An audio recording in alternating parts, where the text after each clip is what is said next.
सबसे पहले बात एक ऐसी खबर की जिसे देखकर ये सवाल उठ रहे हैं कि क्या पुलिस रसूख देखकर एक्शन लेती है और क्या मध्य प्रदेश में हैसियत देखकर इंसाफ किया जाता है। 3 तस्वीरें हम आपको दिखा रहे हैं। इन 3 तस्वीरों को आप एक साथ जरा देखिए। पहली तस्वीर 10 साल सीएम रहे दिग्विजय सिंह के भतीजे और पूर्व सांसद पूर्व विधायक लक्ष्मण सिंह के बेटे आदित्य विक्रम सिंह की दबंगई का है।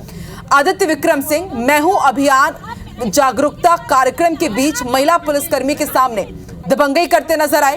बीच सड़क पर सिगरेट पीते हुए धू करते हुए आप देखिए किस तरह से महिला पुलिसकर्मी को देख लेने की धमकी देते हुए नजर आ रहे हैं।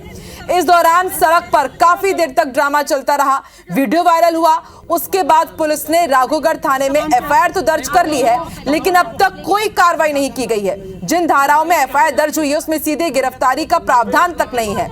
तस्वीर आप देखिए एक और है। ये तस्वीर है कैबिनेट मंत्री प्रहलाद पटेल के बेटे प्रबल पटेल की। प्रबल पटेल जबलपुर में सरेराह पुलिस वाले को वर्दी उतरवाने की धौंस दे रहे हैं। घटना बुधवार रात 8:30 बजे की बताई जा रही है। जबलपुर के यादव कॉलोनी स्थित लेबर चौक की है। शनिवार को ये वीडियो वायरल हुआ, उसके बाद अचानक ये मामला गर्मा गया। बताया जा रहा है कि प्रबल पटेल बिना नंबर की कार में सवार थे। इसी दौरान उनकी गाड़ी चौराहे पर बुजुर्ग डॉक्टर दंपति की गाड़ी से टकरा गई। आरोप है कि इसके बाद प्रबल ने डॉक्टर दंपति से बदसलूकी की और जब पुलिस अधिकारियों ने बीच बचाव किया तो उनसे भी भिड़ गए। इस पूरे मामले में मंत्री या उनके बेटे का कोई भी बयान सामने नहीं आया है। इस मामले में पुलिस ने कोई शिकायत भी दर्ज नहीं की है। रसूखदारी के बेटों की दबंगई की 2 तस्वीरों के बीच एक तस्वीर भोपाल की है, जहां बिट्टन मार्केट में रावण दहन के कार्यक्रम में कुर्सी को लेकर विवाद हो गया। विवाद के बाद पुलिस ने युवक युवती को हिरासत में ले लिया है। इन तस्वीरों को देखकर लोगों के जहन में कई सवाल उठ रहे हैं। जहां भगवान राम की कस्में खाई जाती हो, वहां क्या इस तरह से इंसाफ होगा? चलिए सबसे पहले जबलपुर की घटना पर चश्मदीद क्या कह रहा है वो आपको सुनवाते हैं।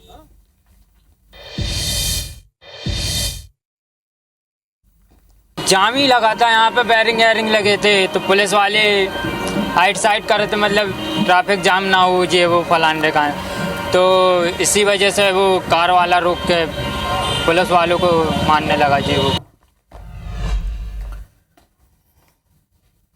आज कोई नया काम नहीं हुआ है, इसलिए लोग बहुत कोई आश्चर्य नहीं करते हैं, क्योंकि ये कांग्रेस के लोगों की परंपरा ही रही है इस प्रकार के काम करने की, और मुझे इसके अलावा कुछ कहना नहीं है। कांग्रेस का तो कल्चर है ये। कांग्रेस तो ऐसा समझती ही नहीं कि लोग सामने मेरे कोई है, और इसीलिए आज उनकी दुर्गत हो रही है। जनता तो सब जानती है। उनके लिए बहुत ज्यादा आश्चर्यजनक भी नहीं होना चाहिए, इसलिए क्योंकि उनको जो संस्कार मिले होंगे उन्हीं संस्कारों को उन्होंने प्रत्यक्ष रूप से यहाँ पर दिखाया होगा जनता के सामने। मैंने पता लगाया, एक बहुत छोटी सी घटना रही है। वो जा रहा था तो वहाँ एडमिनिस्ट्रेशन ने सड़क पर एक नुक्कड़ नाटक का आयोजन किया था, जिसकी जानकारी उसको नहीं थी। उस पर थोड़ा पुलिस वालों से उसका विवाद हुआ है। ऐसा है, पुलिस अपना काम करेगी, उसमें हमें कुछ कहना नहीं है। तो ये 3 तस्वीरें आपने देखी, इसमें आप देख सकते हैं कि 2 जगह माननीय के जो बेटे हैं वो पुलिस वालों को उससे गुंडागर्दी कर रहे हैं, उन्हें धमका रहे हैं, लेकिन उनके ऊपर तो कोई एक्शन नहीं हुआ।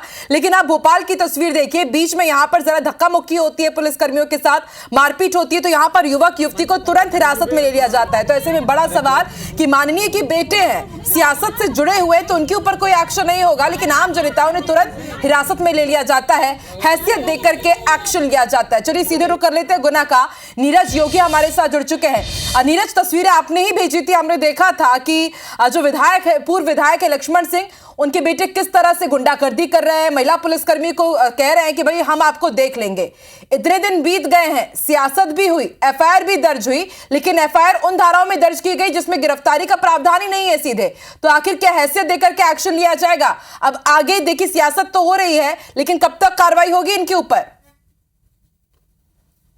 निश्चित तौर पर जिस तरह से हमने पुलिस से बात की कि इसमें किन धाराओं के तहत मामला दर्ज किया है, तो जिन धाराओं के तहत मामला दर्ज किया गया है उनमें कहीं ना कहीं गिरफ्तारी का कोई प्रावधान ही नहीं है। डायरेक्ट सीधे गिरफ्तारी नहीं की जा सकती है, और कहीं ना कहीं जो संबंधित है उसके खिलाफ नोटिस जारी किया जाएगा। इस तरह का पूरा एक प्रोसेस है जो पुलिस की तरफ से करने की बात की जा रही है। लेकिन 2 दिन बीत गए हैं, इसमें कोई ऐसा सख्त रुख फिलहाल देखने को नहीं मिल रहा है। सिर्फ एफआईआर दर्ज की गई है। इसे लेकर कहीं ना कहीं महिला पुलिसकर्मी के साथ जिस तरह से सार्वजनिक स्थल पर बदसलूकी हुई है, उसे लेकर तमाम सवाल भी खड़े हुए हैं। बीजेपी कांग्रेस की तरफ से तमाम बयान भी सामने आया है, लेकिन सवाल यही है कि अगर पुलिस जो सुरक्षा कर रही है उसी के साथ इस तरह की बदसलूकी की जाती है और कहीं ना कहीं सिगरेट के कस उड़ाए जाते हैं, तो एक बड़ा सवाल खड़ा हो जाता है कि महिलाओं के सम्मान में आखिर क्या कुछ मध्य प्रदेश भर में हो रहा है। मध्य प्रदेश भर से जिस तरह की कई प्रतिक्रिया सामने आ रहे हैं, उस पर एक ही सवाल खड़ा हो रहा है कि महिलाओं की सुरक्षा क्या है और महिलाओं का सम्मान आखिर मध्य प्रदेश भर में क्या है। तो इस तरह की पूरी एक तस्वीर है जो